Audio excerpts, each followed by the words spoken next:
Hello दोस्तों, स्वागत है आपका हमारे यूट्यूब चैनल उत्तराखंड ज्ञान विद जीवन में। सुबह 10 बजे परीक्षावाणी सीरीज को आगे बढ़ाते हुए आज हम देखेंगे उत्तराखंड परीक्षावाणी अध्याय नंबर 14 का भाग 1। चैप्टर नंबर 14 का नाम क्या है? उत्तराखंड ऊर्जा संसाधन।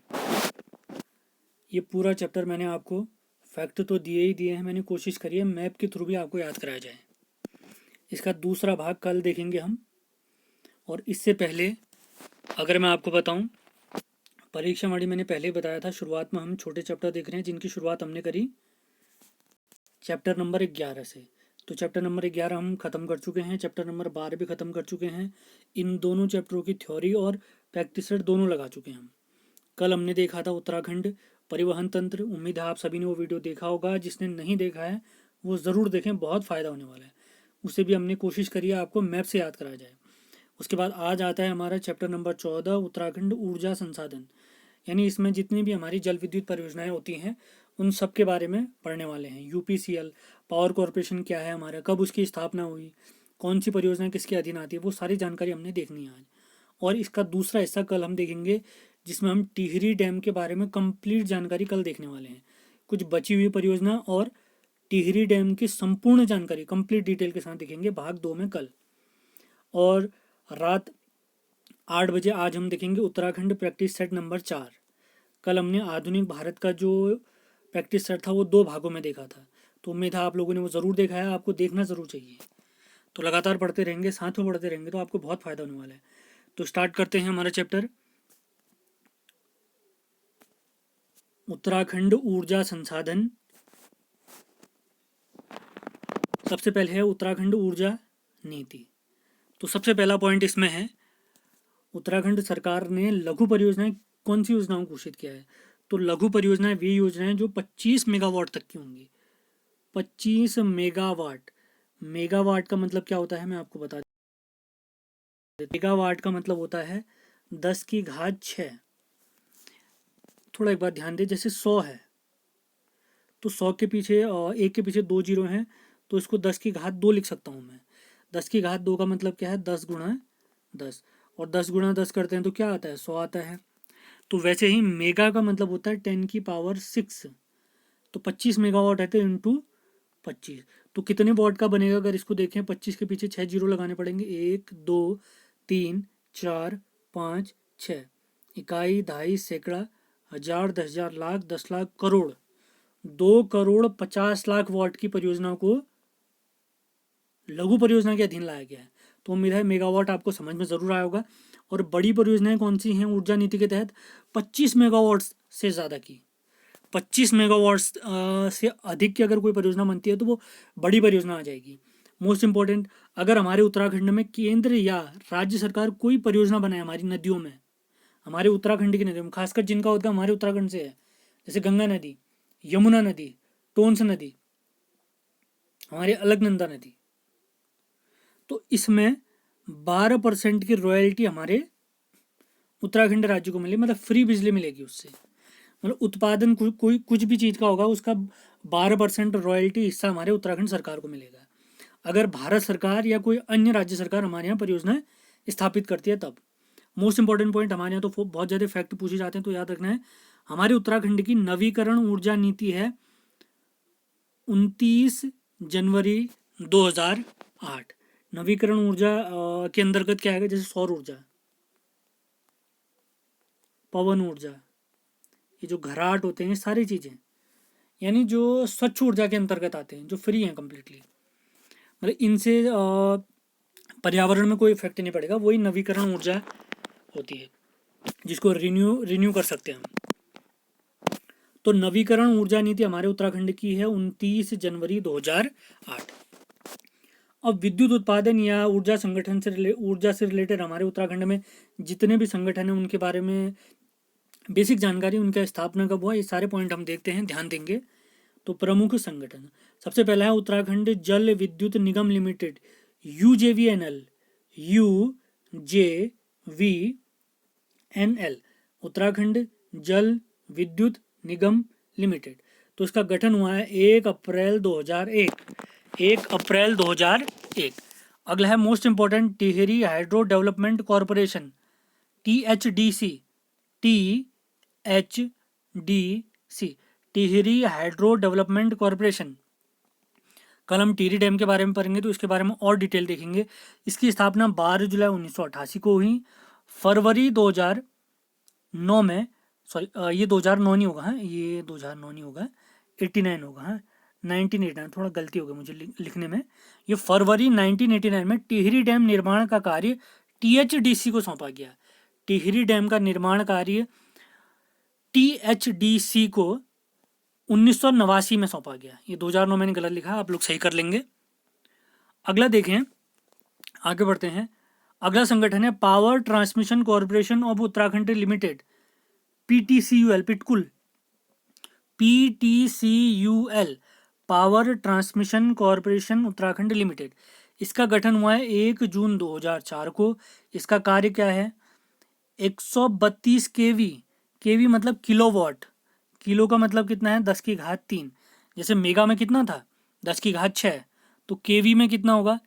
किलो में कितना होगा? 10 की घात 3 गुणा 132। तो इसको देखेंगे तो कितना बनेगा? 1 3 2 1 2 3, इकाई, दहाई, सैकड़ा, हजार, 10,000, लाख, 1,32,000 वाट से ज़्यादा की क्षमता की बिजली आपूर्ति के लिए नेटवर्क तैयार करना कि बिजली आपूर्ति कैसे होगी, उसका नेटवर्क तैयार करेगी पिटकुल, PTCUL, ध्यान रखेंगे। अगला संगठन है हमारे यहाँ, हमारे उत्तराखंड में, Uttarakhand power corporation limited, UPCL। इसका कार्य है UJVNL। UJVNL माने क्या है? उत्तराखंड जल विद्युत निगम लिमिटेड। और पिटकुल, PTCUL मतलब क्या है? Power transmission corporation limited, PTCUL से बिजली लेकर उपभोक्ताओं तक पहुंचाना, यानी हम लोगों तक पहुंचाना। UPCL का क्या कार्य है? UJVNL तथा PTCUL, पिटकुल या UJVNL से बिजली लेकर उपभोक्ताओं तक पहुंचाना। और इसका एक और काम है, 132 kV से अगर कम का कोई बिजली स्टेशन बनता है तो उसका रखरखाव कर सकते हैं। 132 से ऊपर पिटकुल देखेगा, और ज़्यादा बड़ी होंगी वो तो UJVNL के अंदर आ जाएंगी। अगला है मोस्ट इंपॉर्टेंट, ये नवीकरण ऊर्जा वाला है, Uttarakhand renewable energy development agency, UREDA, Uttarakhand renewable energy development agency. इसकी स्थापना जुलाई 2001 में हुई है। और इसका प्रमुख कार्य क्या है? नवीनीकरण ऊर्जा के क्षेत्र में काम करना है, जिसे स्वच्छ ऊर्जा भी कहते हैं। इसके अंतर्गत कौन कौन सी ऊर्जाएं आती हैं? जैसे पवन ऊर्जा, सौर ऊर्जा, सौर ऊर्जा मतलब सोलर एनर्जी, ये हमारे सन से प्राप्त होता है, जो सूर्य से प्राप्त होता है, घराट या पंचक्की। और इसका मुख्यालय अल्मोड़ा में है। इसके मुख्यालय में थोड़ा डाउट है, आप लोग ज़रूर सर्च कर लें, किसी किताब में देहरादून में भी दिया है, तो ध्यान रखना है हम लोगों ने। अगला देखेंगे, एक और इम्पोर्टेंट काम है, 2 मेगावाट तक की जल विद्युत परियोजनाओं का ये निर्माण कर सकता है। UREDA, Uttarakhand renewable energy development agency, UREDA अगर 2 मेगावाट तक की कोई जल विद्युत परियोजना आती है तो इसका निर्माण ही कर सकते हैं। मतलब उसका रख रखाव, उसको बनाना कैसे है, वितरण कैसे करना है, वो काम ये कर सकते हैं। मोस्ट इंपॉर्टेंट पॉइंट हमारे उत्तराखंड की परीक्षाओं के लिए, अप्रैल 2001 में केंद्र सरकार ने पंचक्की, जिसको घराट भी कहते हैं, विंड एनर्जी वाला, ये सॉरी विंड मिल होगा ये, तो पंचक्की को लघु उद्योग, स्मॉल इंडस्ट्री या लघु उद्योग का दर्जा दिया गया अप्रैल 2001 में पंचक्की को। भारत सरकार ने अप्रैल 2001 में पंचक्की को लघु उद्योग का दर्जा दिया है। अब हम ये तो जितने संगठन हो सकते थे हमने सारे निपटा दिए हैं। अब देखेंगे जो हमारे उत्तराखंड की प्रमुख परियोजनाएं हैं। आज 2 जिलों का देखेंगे हम, उत्तरकाशी और देहरादून का। कल जितनी बची हुई परियोजनाएं सारी निपटाएंगे, और उसके साथ साथ हमने टिहरी डैम भी कंप्लीट करना है। तो प्रमुख परियोजनाएं, अभी इनका डिटेल भी देखेंगे, पहले मैप के थ्रू देख लेते हैं कौन कौन सी परियोजनाएं कहाँ स्थित हैं। तो सबसे पहले प्रमुख परियोजना हम देख रहे हैं हमारे देहरादून की। ये हमारा प्यारा देहरादून है, ये हरिद्वार है, ये पौड़ी, ये वाला हिस्सा टिहरी, ये उत्तरकाशी, रुद्रप्रयाग, चमोली, चमोली के बाद ये पिथौरागढ़, और ये हमारा उधमसिंह नगर, नैनीताल, अल्मोड़ा, बागेश्वर, चंपावत, चमोली, रुद्रप्रयाग, उत्तरकाशी, उत्तरकाशी के बाद ये टिहरी, पौड़ी, हरिद्वार और देहरादून। यहाँ हमारी सीमा हिमाचल प्रदेश से, यहाँ चाइना से, यहाँ नेपाल से, और ये वाला एरिया यूपी से लगता है हमारे उत्तराखंड का। मैप आपको क्लियर ज़रूर होना चाहिए, मैप से आपको बहुत सारी चीज़ें याद आएंगी। अगर मैप आप बना लोगे इसका, तो आपको अचानक ही याद भी आ सकता है, यार मैंने देहरादून में ऐसे भरा था, परियोजनाओं को ऐसे भरा था। तो ध्यान रखना है, आपने मैप ज़रूर भरना है, मैप ज़रूर ले लें। लॉकडाउन में खाली नहीं बैठना है, घर पर रहना है, स्वस्थ रहना है और हमारे वीडियो देखते रहना है। अब देहरादून की जो परियोजना है उनके बारे में पहले नाम देख ले रहे हैं, अभी डिटेल सबका पढ़ने वाले हैं। तो सबसे पहले ग्लोगी परियोजना है, ढकरानी परियोजना है, ढालीपुर परियोजना है, खोदरी परियोजना है, लखवाड़ परियोजना है, लखवाड़ बांध भी कह सकते हैं, इचारी बांध, छिबरो परियोजना है, किसों या किसाऊ बांध। ग्लोगी, ढकरानी, अगर दिखने रहा, मैं थोड़ा डायग्राम बड़ा बना लेता हूँ। इसकी पीडीएफ आप हमारे टेलीग्राम से डाउनलोड कर सकते हैं, कोई दिक्कत नहीं है। देहरादून की परियोजना है किसाऊ बांध, छिबरो परियोजना है, इचारी परियोजना है, लखवाड़ परियोजना है, खोदरी परियोजना है, ढालीपुर परियोजना है, ढकरानी परियोजना है और ग्लोगी परियोजना है। ये सारी परियोजनाएं हमारे देहरादून में है। अब देखते हैं हम उत्तरकाशी की कुछ परियोजनाओं के नाम। मैंने कोशिश करी कि सारी परियोजनाएं यहाँ पर कवर कर दी जाएं। उत्तरकाशी के नाम में देखा, सबसे पहले मनेरी भाली परियोजना है, दूसरी भाग फेज़ 1, दूसरी है मनेरी भाली परियोजना फेज़ 2, फिर उसके बाद है पाला मनेरी परियोजना, फिर लोहारी नागपाला परियोजना है, नेटवार मोड़ी परियोजना है, जखोल सांकरी परियोजना है और करमोली विद्युत परियोजना है। फिर से रिपीट कर रहा हूँ, बहुत ध्यान से नाम सुनेंगे, ये हमारा प्यारा उत्तरकाशी है। और तो सबसे पहले है मनेरी भाली परियोजना है, मनेरी भाली परियोजना भाग 2, ये भाग 1 था ऊपर। उसके बाद पाला मनेरी परियोजना है और लोहारी नागपाला है। अगर इन चारों का, अगर मैं आपको एक चीज़ बताऊं, इन चारों में एक नदी कॉमन है, भागीरथी। सभी में भागीरथी नदी है जो हमारे गोमुख से निकलती है देवप्रयाग के बाद, इसी को हम गंगा नदी भी कहते हैं। तो भाली के भासे और भागीरथी के भासे, तो इसको ऐसे याद रख सकते हैं। तो मनेरी भाली तो ऐसा आ गया। अब पाला मनेरी है और मनेरी भाली में मनेरी है, तो ये भी क्या है, भागीरथी के अंतर्गत ही आ गया। अब यहाँ पर देखिए, पाला मनेरी था, यहाँ पर लोहारी नागपाला है, यहाँ पर भी पाला है, देखिए पाला मनेरी मनेरी मनेरी। तो इनको आप कनेक्ट करके याद रख सकते हैं कि ये चारों परियोजनाएं भागीरथी पर बनी हैं। उम्मीद है आपको ये तरीका याद अच्छा लगा होगा। बहुत ध्यान से सुनकर ऐसे ही याद भी करना आपने। तो नदी तो मैंने आपको याद करा दी, अभी इनके बारे में डिटेल में हम पढ़ेंगे।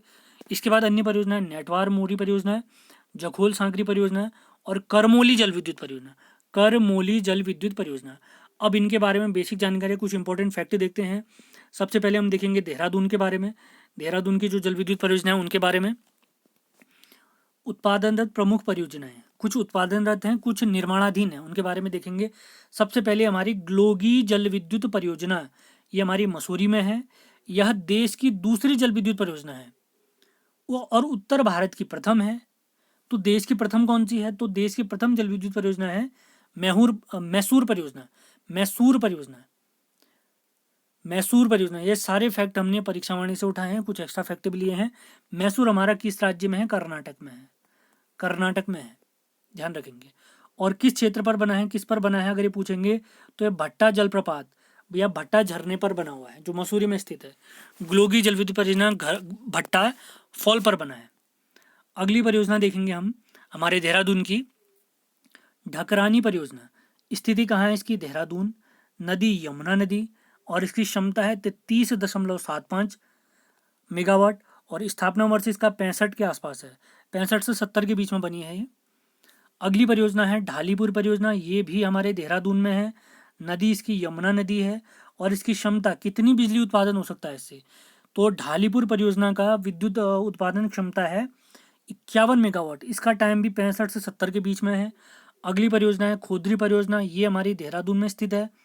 नदी हमारी यमुना और इसकी क्षमता है 120 मेगावाट और स्थापना वर्ष इसका है 83 से 84 के बीच में। अगला है मोस्ट इंपॉर्टेंट लखवाड़ बांध, ये देहरादून में स्थित है, यमुना नदी पर बना है और इसकी क्षमता होने वाली है 300 मेगावाट, 300 मेगावाट। अब लखवाड़ बांध से रिलेटेड मोस्ट इंपॉर्टेंट फैक्ट जो हमारे परीक्षाओं के लिए बन सकते हैं, आपने बहुत ध्यान देना है। इसके अन्य तथ्य हैं हमारे लखवाड़ बांध से। 1976 में इस परियोजना को हमारे योजना आयोग ने मंजूरी दी। आपके लिए एक सवाल है, योजना आयोग का गठन किस वर्ष हुआ है, योजना आयोग का गठन किस वर्ष हुआ है। अगला पॉइंट है 1987 में लखवाड़ बांध का निर्माण कार्य शुरू हुआ, लेकिन पैसे की कमी से, हमारे भारत में तो ऐसा होता ही है, सोचा कितना भी होता है खर्चा हमेशा ज़्यादा ही लगता है। तो 1982 में पैसे की 92 में 1992 में पैसे की कमी से इसका निर्माण कार्य रुक गया। 2008 में भारत सरकार ने कहा अब आपके बस की तो है नहीं राज्य सरकार से, तो बांध को केंद्र सरकार ने राष्ट्रीय परियोजना घोषित कर दिया और मार्च 2016 में केंद्र सरकार ने बांध निर्माण को मंजूरी दे दी। ध्यान देंगे, इस पर काम चल रहा है फिलहाल। और इसी के जस्ट थोड़े नीचे एक और बांध बन रहा है, व्यासी बांध, जिसको लखवाड़ व्यासी बांध भी कहते हैं। तो इसका निर्माण लखवाड़ बांध के नीचे किया जा रहा है, उसके आसपास में ही किया जा रहा है व्यासी बांध। ये भी हमारा देहरादून में स्थित है। तो सारी हमने जो परियोजनाएं थी मोस्ट इंपॉर्टेंट देख ली हैं यहाँ पर, ये जो यमुना नदी पर थी। तो उम्मीद आपको पसंद आएगा। आपने ये लिखते रहना बहुत ध्यान से, नोट्स इसी प्रकार बनाए अपने। अब देखते हैं 3 और प्रमुख परियोजनाएं जो हमारी टोंस नदी पर बनी हैं। ऊपर सारी परियोजनाएं या बांध जो भी थे सब यमुना नदी पर बने हुए थे, और टोंस नदी यमुना की सहायक है तो मैं आपको बता ही चुका हूँ। आपके लिए 2 सवाल हैं, आपने कमेंट बॉक्स में लिखकर बताना है यमुना नदी और टोंस नदी दोनों की लंबाई बतानी है। यमुना नदी और टोंस नदी दोनों की लंबाई बतानी है। अब आगे बढ़ते हैं, देखें इचारी बांध, ये डाक पत्थर के पास में है उत्तरकाशी में, और ये टोंस नदी पर बनने वाला है। ठीक है, अगला है छिब्रो परियोजना, ये देहरादून में स्थित है। सॉरी, ये डाक पत्थर में है, ये उत्तरकाशी नहीं हुआ, डाक पत्थर के पास में है।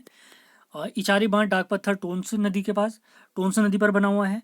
अगला है छिब्रो परियोजना, ये हमारी देहरादून में है, और नदी कहेंगे टोंस नदी। इसकी क्षमता है 240 मेगावाट, और स्थापना वर्ष इसका है 1970 से 74 के बीच में। अगली परियोजना है मोस्ट इंपॉर्टेंट, किसौ या किसाऊ बांध, ये निर्माणाधीन है, देहरादून में स्थित। ये किसाऊ बांध टोंस नदी पर बना हुआ है और इसकी क्षमता है 600 मेगावाट। 600 मेगावाट, इसकी लंबाई होने वाली है 680 मीटर के आसपास, और इसको बनाने की जिम्मेदारी है THDC, Tehri hydro development corporation, जिसकी स्थापना 1988 में हुई थी, अभी थोड़ी देर पहले पढ़ा था हमने। और टिहरी डैम भी इसी ने बनाया था। टिहरी डैम का काम इन्होंने अपने हाथों में लिया था THDC से 1989 में। अगला मोस्ट इंपॉर्टेंट पॉइंट एक और आता है हमारे किसाऊ बांध से रिलेटेड। 2016 में केंद्र सरकार ने किसाऊ बांध को राष्ट्रीय परियोजना घोषित किया, राष्ट्रीय परियोजना घोषित किया। अभी लखवाड़ बांध में भी देखा था हमने, याद होगा आपको, लखवाड़ बांध 2008 में केंद्र सरकार ने इस बांध को राष्ट्रीय परियोजना घोषित किया था। तो सारे फैक्ट आपने ध्यान रखते हुए चलने हैं। मैंने कोशिश करी है सारे इंपॉर्टेंट फैक्ट सब कवर हो जाएं। आपका काम है ध्यान से वीडियो देखना है, जो चीज़ समझ नहीं आ रही उसको बार बार देखना है, और नोट्स ज़रूर बनाने हैं। लगातार पढ़ते रहें, धीरे धीरे करते रहेंगे, सारा हमारा कोर्स कंप्लीट हो जाएगा।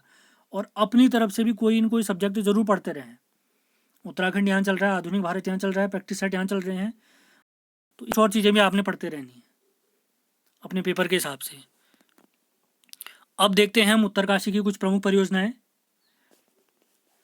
सबसे पहले है मनेरी भाली परियोजना भाग 1, जिसको तिलोथ परियोजना, तिलोथ परियोजना भी कहते हैं, ऐसे भी नाम पूछ सकता है वो। ये उत्तरकाशी में स्थित है और किस नदी पर है? भागीरथी। तो मनेरी भाली के पास भी भा है और भागीरथी में भी भा है, ऐसे याद रखना है हमने। इसकी क्षमता है 90 मेगावाट और स्थापना वर्ष है 1983। मनेरी भाली परियोजना को तिलोथ परियोजना भी कहते हैं। मनेरी भाली परियोजना भाग 1 या फेज 1। अगला है मनेरी भाली परियोजना फेज 2, जिसको धरासू परियोजना भी कहते हैं।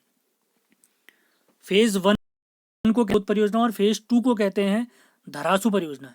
स्थिति इसकी भी उत्तरकाशी में है, नदी इसकी भी भागीरथी है। भागीरथी देखो, भाली इसके पास भी है तो भागीरथी। अब क्षमता है इसकी 304 मेगावाट, 304 मेगावाट। इसका काम शुरू हुआ 1976 में। अब बात वही है, फिर से इसमें समस्या हो गई, लेकिन उत्पादन इसने स्टार्ट करा है हमारे मनेरी भाली परियोजना भाग 2 ने। फरवरी 2008 से इससे विद्युत उत्पादन हो रहा है। तो मुझे उम्मीद है आपको नदी ज़रूर याद हो रही होगी इसकी। अब आगे देखें, ये मनेरी ही शब्द से। अगला है पाला मनेरी। देखिए, मनेरी अगर भागीरथी पर है तो आपको याद रखना है पाला मनेरी आ रहा है अगर, तो वो भी हमारा भागीरथी पर ही होने वाला और उत्तरकाशी में ही है। इसकी क्षमता है 480 मेगावाट और ये निर्माणाधीन है, यानी अंडर कंस्ट्रक्शन, इस पर काम चल रहा है। अगली परियोजना है, ये 4 परियोजना उम्मीद है आपको ज़रूर याद होंगी। भा से हमने याद रखा मनेरी, ये भा से हमने याद रखा भागीरथी। तो मनेरी यहाँ पर है, भाली यहाँ पर है, तो उत्तरकाशी हो गया। तो इसके पास मनेरी है, तो मनेरी से फिर से यहाँ पर नदी याद रखनी है, भागीरथी। अब लोहारी नागपाला, तो तीसरे नंबर पे जो हमने पढ़ी पाला मनेरी थी, तो पाला अगर भागीरथी पर है तो लोहारी नाग पाला, तो इसके पास भी पाला है, तो ये भी उत्तरकाशी और भागीरथी में स्थित होगी। उम्मीद है चारों आपको याद हो रही होंगी। और इसकी क्षमता होने वाली है 600 मेगावाट, और ये भी अंडर कंस्ट्रक्शन है, यानी इस पर भी निर्माण का काम चल रहा है। अब आती हैं टोंस नदी पर बनी हुई हमारी ये परियोजनाएं। सबसे पहली है नेटवार मोरी परियोजना, उत्तरकाशी में टोंस नदी पर है, ये निर्माणाधीन है। इसकी क्षमता के बारे में अभी कोई इंपॉर्टेंट फैक्ट मुझे मिला नहीं, तो मिलेगा तो मैं आपको ज़रूर बता दूंगा, या प्रैक्टिस सेट में इसको इंक्लूड कर लेंगे हम। अगले आते हैं जखोल सांकरी परियोजना, ये उत्तरकाशी में स्थित है, सुपिन नदी पर और निर्माणाधीन है। टोंस नदी के बारे में मैंने प्रैक्टिस सेट में आपको बताया भी था। तो टोंस नदी जो बनती है हमारे रूपिन और सुपिन से मिलकर बनती है। और रूपिन हिमाचल प्रदेश से आएगा ग्लेशियर, सुपिन हमारे उत्तराखंड का। जैसे ये दोनों मिलेंगे रूपिन और सुपिन, तो हमारी एक नदी बनती है टोंस नदी।